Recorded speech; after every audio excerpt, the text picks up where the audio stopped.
അങ്ങനെ വീണ തൈക്കണ്ടിയെ രക്ഷപ്പെടുത്താനുള്ള രക്ഷാപ്രവർത്തനം ആരംഭിച്ചിരിക്കുകയാണ്. ഏതായാലും കർത്ത തന്നെ നേരിട്ടിറങ്ങി. അതിന് കർത്താരെയും കൂടെ ആവശ്യമാണല്ലോ ഇത്. അതെ, കർത്തായല്ലേ കർത്തായും കൊടുക്കും. കർത്തായും കൊടുക്കും. കാരണം കള്ളപ്പണം വെളുപ്പിക്കൽ നിരോധന നിയമപ്രകാരമുള്ള കേസാണ്. SFIO രജിസ്റ്റർ ചെയ്തിരിക്കുന്നതും അതുതന്നെയാണ്. അപ്പോൾ ശരിക്കും സംഭവം എന്താണെന്ന് ചോദിച്ചാൽ എന്തിനാണ് ഇവർ ഞെട്ടുന്നത്? അതാണ് നമ്മുടെ ചോദ്യം.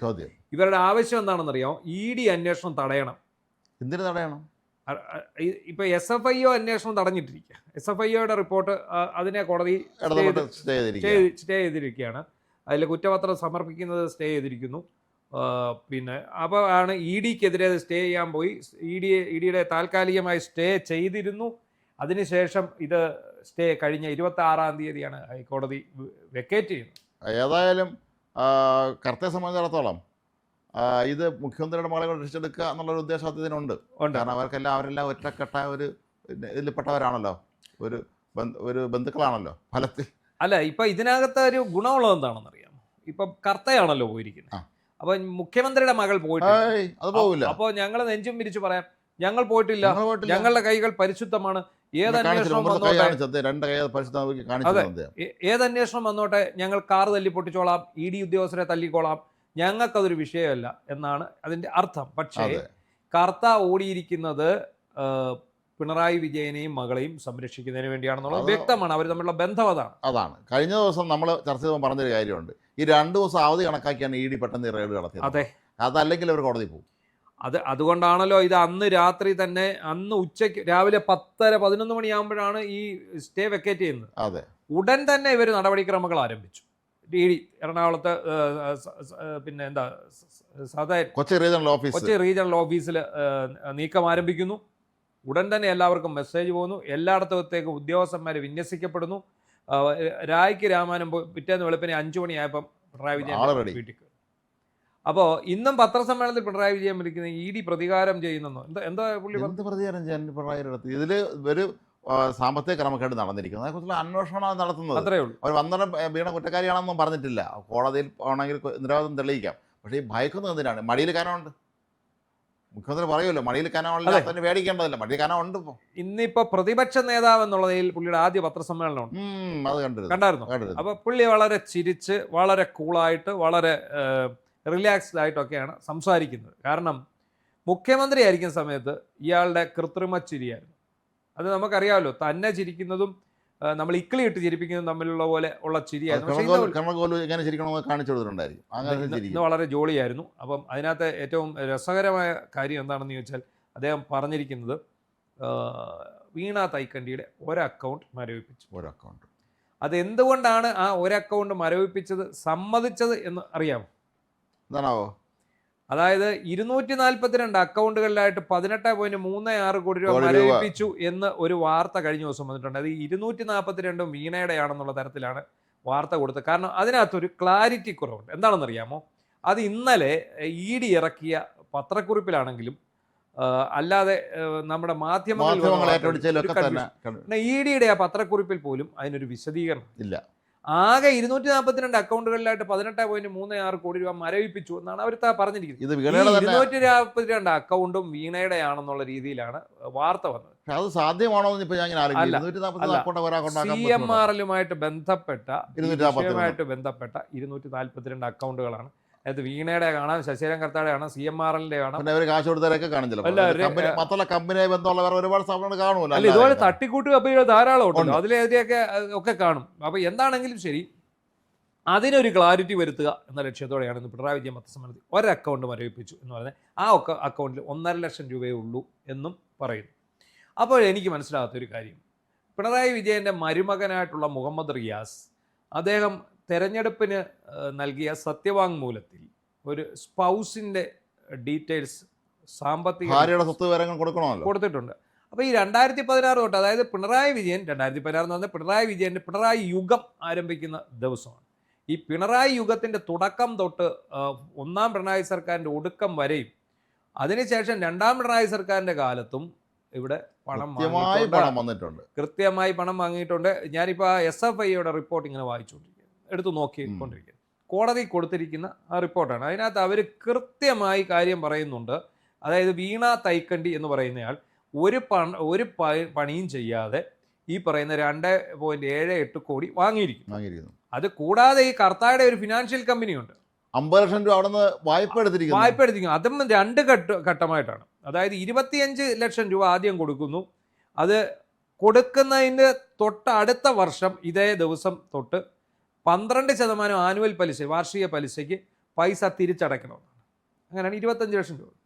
5 പൈസ തിരിച്ചടയ്ക്കാതിരിക്കുമ്പോൾ പോലും വീണ്ടും 25 ലക്ഷം രൂപ. നമ്മൾ സാധാരണഗതിയിൽ എവിടെന്നെങ്കിലും ലോൺ എടുത്താൽ ലോൺ പോയിട്ട് 25,000 രൂപ എടുത്താൽ പോലും ലോൺ അടച്ചില്ലെങ്കിൽ അടുത്ത ലോണിൽ നിന്ന് നമ്മൾ ഓടില്ലേ. മാത്രമല്ല ഈ എക്സാലോജിക് എന്ന് പറയുന്ന കമ്പനിക്ക് ഇങ്ങോട്ട് വരുന്ന തുകയിൽ ഏതാണ്ട് 31% ഈ CMRL. അല്ല, മാത്രമല്ല ഈ കർത്തയുടെ ഈ ലോൺ കൊടുത്തെന്ന് പറഞ്ഞ സ്ഥാപനം അംഗീകൃത സ്ഥാപനമാണോ? ലോൺ കൊടുക്കാനൊക്കെ ഉള്ള പ്രൈവറ്റ് ലിമിറ്റഡ് കമ്പനി എന്നാണ് അതിന്റെ പേര്. ഞാനങ്ങ് പറഞ്ഞു, ഏതാണ്ട് എൻവയൺമെന്റ് അങ്ങനെങ്ങാണ്ട് പറഞ്ഞൊരു പേരിലാണ് തുടങ്ങുന്നത്. അപ്പം എന്താണ് അവിടെ സംഭവിച്ചുകൊണ്ടിരിക്കുന്നത്? ഈ നടന്ന കാര്യങ്ങളെല്ലാം വ്യക്തമാണ്. ED അന്വേഷിക്കട്ടെന്നേ. ED അന്വേഷണം തടയണം എന്ന് പറഞ്ഞ് ഓടി ഇന്ന് തന്നെ പോയിരിക്കുന്നു. വേറൊരു കാര്യം കൂടെ ശ്രദ്ധിച്ചോളുക, ഇന്ന് തന്നെ ഹൈക്കോടതിയിൽ ആ കേസ് ഫയൽ സ്വീകരിച്ചിരിക്കുന്നു. അതെ, സ്വീകരിക്കുമല്ലോ, സ്വാഭാവികം. ഇത് തടയണമെന്ന് പറഞ്ഞ് വന്ന കേസ് ഫയൽ അല്ല, ഈ ഈയുടെ കയ്യിൽ മറ്റേ സംഗതി ഇരിപ്പുണ്ടല്ലോ, വിഷയിൽ ഇരിപ്പുണ്ടല്ലോ, അവിടെയാണ് തിരിച്ചടി വരാൻ പോകുന്നത്. അതെ. അപ്പോൾ ഈ കേസ് വരുമ്പോൾ എതിർകക്ഷിക്ക് നോട്ടീസ് അയക്കുമല്ലോ. എതിർകക്ഷിക്ക് നോട്ടീസ് അയച്ചാൽ എന്താണ് സംഭവിക്കുക? ഇവരിപ്പം കഴിഞ്ഞ ദിവസമായിരുന്നെങ്കിൽ ഇവർ പോവുക ആ സിംഗിൾ ബെഞ്ച് ഉത്തരവ് മരവിപ്പിക്കണമെന്ന് പറഞ്ഞ് ഡിവിഷൻ ബെഞ്ചിലേക്കായിരിക്കും പോവുക. എന്നാൽ ഇന്ന് ഇവർ ഡയറക്റ്റ് പോയിരിക്കുന്ന ഈ അന്വേഷണം തടയണമെന്ന് പറഞ്ഞ് പുതിയൊരു ഹർജിയുമായിട്ട്. അന്വേഷണം തടയണമെന്ന് എന്ത് അർത്ഥത്തിലാണ്, എന്ത് അടിസ്ഥാനത്തിലാണ് ആവശ്യപ്പെടുന്നത്? ED അന്വേഷണം തടയണമെന്ന് എന്തിനാണ് ആവശ്യപ്പെടുന്നത്? എന്തിന്? നിങ്ങളുടെ ഭാഗത്ത് ഇപ്പം CMRL ഒരുപാട് ഒളിപ്പിക്കാനുണ്ട്, ദുരൂഹ ഇടപാടുകൾ എന്നാണ് SFI റിപ്പോർട്ടിൽ പറയുന്നത്. ഈ CMRL കമ്പനിയെ ദുരൂഹമാണ്, ഈ കമ്പനി തന്നെ ദുരൂഹമാണ്. പിന്നെ എല്ലാ രാഷ്ട്രീയക്കാർക്കും വേണ്ടപ്പെട്ടവനായതുകൊണ്ട് എല്ലാവർക്കും കൈയച്ച് കർത്താ സംഭാവന ചെയ്യുന്നതുകൊണ്ട് മാത്രമാണ് ഇവർ ഈ ലാഭവിഹിതം ഒന്നുമില്ലാത്ത കമ്പനിയിൽ നിന്ന് കർത്തയും മോനും കൂടെ 30 കോടി രൂപ അടിച്ചോണ്ട് പോയി എന്ന് അതിനകത്ത് കൃത്യമായിട്ട് പറയും. മാത്രമല്ല ട്രാൻസ്പോർട്ടേഷന്റെ പേരിൽ 90 കോടി ഞെട്ടിപ്പോന്ന രീതിയിലാണ് ഇതെല്ലാം കൊണ്ടുപോവാണ്. അപ്പം അത്ര കാര്യം ഇതില് ഈ കമ്പനി ആരംഭിക്കുമ്പോൾ ഈ ഇദ്ദേഹത്തിന്റെ കുടുംബാംഗങ്ങൾ, വേറെ ചില ബന്ധുക്കളും കുടുംബാംഗങ്ങളും ഉണ്ടായിരുന്നു, അവരെല്ലാം ഔട്ടായി എന്നാണ് പറയപ്പെടുന്നത്. ഒറ്റയ്ക്ക് അത് 85-ലാണ് ഈ കമ്പനി ആരംഭിക്കുന്നത്. ഇതിനകത്ത് കരിമണൽ കർത്ത ഇതിന്റെ ഡയറക്ടർ ബോർഡ് അംഗമായിട്ട് വരുന്നത് 2008-ലാണ്. അപ്പോൾ കരിമണൽ കർത്തയും മകനും മരുമകനും ഉണ്ട്. ഒന്ന് ഇയാളുടെ മരുമകനാണ്. അങ്ങനെ കുറേ പേരുടെ പേര് അതിനകത്ത് കൃത്യമായിട്ടുണ്ട്. ഞാൻ അതിനകത്ത് റെലവൻ്റ് ആയിട്ടുള്ള കുറച്ച് ഭാഗം മാത്രമാണ് ആ റിപ്പോർട്ട് നോക്കുക. അത് 100-300 പേജുള്ള റിപ്പോർട്ടാണ്. അപ്പോൾ അതിനകത്ത് ഈ 85-ൽ കരിമണൽ കർത്ത വരുന്നു. കരിമണൽ കർത്ത കമ്പനിയുടെ ഡയറക്ടർ ബോർഡ് ആകുന്നു, MD ആകുന്നു. അതിനുശേഷം ഇവരുടെ ഒരു പൂണ്ട് വിളയാട്ടമാണ് അവിടെ നടക്കുന്നത്. ഇവർ ഇതിനകത്തു നിന്ന് ഉള്ള പണം എല്ലാം എടുത്തിട്ട് നാട്ടുകാർക്ക് മുഴുവൻ വാരിക്കോരി കൊടുത്തു. അതാണ് അതിൻ്റെ രസകരമായ കാര്യം. നമ്മുടെ പ്രവാസി വ്യവസായികൾ കേരളത്തിൽ എല്ലാ രാഷ്ട്രീയ നേതാക്കന്മാർക്കും പൈസ കൊടുക്കുന്നത് പോലെ അതിൻ്റെ അതേ മാതൃകയിൽ ഇവരും അതിന് ചെയ്തു. കാരണം സേഫ് ആക്കുക. കേരളം എന്നല്ല, ഇന്ത്യ ആര് ഭരിച്ചാലും പേടിക്കേണ്ടത്. എല്ലാ മുന്നണിയിലും പെട്ട പ്രധാനപ്പെട്ട എല്ലാ രാഷ്ട്രീയ നേതാക്കന്മാർക്കും പൈസ കൊടുത്തിട്ടുണ്ട്. ഇവർ പാർട്ടി കൊണ്ട് ഇത് കൊടുത്താൽ വീട്ടിൽ കൊണ്ടുപോകുക എന്നുള്ള രണ്ടാമത്തെ കാര്യമാണ്. ഇതിനകത്തേക്ക് ഒരു പൊതുമേഖലാ സ്ഥാപനമായിട്ടുള്ള KSIDCക്ക് ഇതിൻ്റെ 31% അല്ല 13.48% ഷെയർ ഉണ്ട്. അപ്പോൾ ഈ ഷെയറോടെ വരുന്നതോടെ ഇതും സർക്കാരിൻ്റെ കീഴിലേക്ക് വരികയാണ്. അത്രയും ഷെയർ വരും. ഇത് പൊതുമേഖല സ്ഥാപനമാണെന്നുള്ളതാണ് ഇതിൻ്റെ ഏറ്റവും വലിയ പ്രധാനപ്പെട്ട കാര്യം. നമ്മൾ പലപ്പോഴും ഇത് ഇയാളെ സ്വന്തമായാണെന്നുള്ള കരുതിയിരിക്കുമ്പോൾ ഇത് പ്രൈവറ്റ് ലിമിറ്റഡ് കമ്പനിയല്ല, പബ്ലിക് ലിമിറ്റഡ് കമ്പനിയാണ്. അവിടെ നിന്നാണ് ഈ അടിച്ചോണ്ട് പോകുന്നത്. അതാണ് അടിച്ചോണ്ട് സർക്കാരിന് ഓഹരി പങ്കാളിത്തമുള്ള പബ്ലിക് ലിമിറ്റഡ് കമ്പനി. ഒരുപാട് കാര്യങ്ങൾ അതിനകത്തുണ്ട്. അപ്പം ഈ പൊതുധനമാണ് ഇവർ ദുർവിനിയോഗം ചെയ്തത്.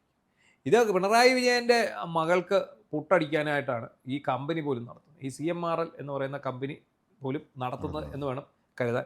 എന്താണെങ്കിലും കരിമണൽ കർത്ത CMRLന് വേണ്ടി ഹൈക്കോടതിയെ സമീപിച്ചിരിക്കുന്നത് ഈ വീണ് കിടക്കുന്ന കുരുക്കിൽ നിന്ന് രക്ഷപ്പെടുന്നതിന് വേണ്ടിയാണ്. സ്വന്തം കുരുക്ക് മാത്രമല്ല, അതിലും പ്രധാനപ്പെട്ടാണ് മുൻ മുഖ്യമന്ത്രിയുടെ മകളുടെ തന്നെ വീണയെ രക്ഷിച്ചെടുക്കുക എന്നുള്ളതേ ഉള്ളൂ. ഇപ്പം ഇന്ന് പിണറായി വിജയൻ ഇത്തരം ചിരിച്ചു കളിച്ച് സന്തോഷിക്കുന്നതിൻ്റെ കാരണം മനസ്സിലായപ്പോൾ ഈ ഹർജി ഇന്ന് കയറുമെന്നറിയാം. കയറി മിക്കവാറും ED അന്വേഷണം തൽക്കാലം ഇത് സ്റ്റേ ചെയ്തേക്കും. പക്ഷേ എന്നിരുന്നാലും ഇതുപോലെ 2 വർഷമായിട്ട് സ്റ്റേ ചെയ്ത് വെച്ചിരുന്ന 3 വർഷമായിട്ട് SFIയുടെ അല്ല, ഇവ ഈ ഇവിടുത്തെ ഹൈക്കോടതി അതിൻ്റെ ആ സ്റ്റേ വെക്കേറ്റ് ചെയ്തപ്പോഴാണല്ലോ ഇത് അന്വേഷിച്ചത്. SFIO ഇപ്പോഴും സ്റ്റേയിലാണ് കിടക്കുന്നത്. അത് ഡൽഹി കോടതിയിൽ ഒരു കേസില്ല, ഡൽഹി കോടതിയിലുണ്ട്, കേരള ഹൈക്കോടതിയിലുണ്ട്. എന്താണെങ്കിലും മടിയിൽ കനമുള്ളവനെ വഴിയിൽ ഭയമുള്ളൂ. ഇപ്പൊ കർത്തയ്ക്കാണ് ഭയം. അപ്പൊ ആ കൂട്ടത്തിൽ ഞങ്ങൾ വരുന്നില്ലല്ലോ. എൻ്റെ മകൾ ഹർജി കൊടുത്തില്ല. ഒരു അക്കൗണ്ട് അല്ലേ ഉള്ളൂ, ഒരു അക്കൗണ്ട് നിസ്സാര കാര്യം, ഒരു ചെറിയ അക്കൗണ്ട് ആവുള്ളൂ. എന്താണെങ്കിലും ശരി, നമ്മൾക്ക് ഇനി നമ്മളെല്ലാം ആകാംക്ഷയോടെ കാത്തിരിക്കുന്നത് കോടതിയുടെ നിലപാട് അറിയാൻ വേണ്ടി. ED എന്തൊക്കെയായിരിക്കും അവിടെ ഹാജരാക്കാൻ പോകുന്നത്. ED ഇപ്പോൾ കൃത്യമായി കോടതിയുടെ മുമ്പിലേക്ക് ഡിജിറ്റൽ തെളിവുകൾ സഹിതം ED എത്തും. എന്താണ് പിണറായിയുടെ മകളെ രക്ഷിക്കാൻ കരിമണൽ കർത്തയ്ക്ക് കഴിയുമോ? നമുക്ക് അടുത്ത എപ്പിസോഡിലായിട്ട് വലിയ വക്കീലന്മാരെ കൊണ്ടുവരുമായിരിക്കും വീണയ്ക്ക് അത് പിന്നെ കോടി വാങ്ങിക്കുന്ന ഡൽഹിയിൽ നിന്നൊക്കെയുള്ള ആളെ കൊണ്ടുവരും ഉറപ്പായിട്ടും. അപ്പം അടുത്ത എപ്പിസോഡിനായിട്ട് കാത്തിരിക്കാം.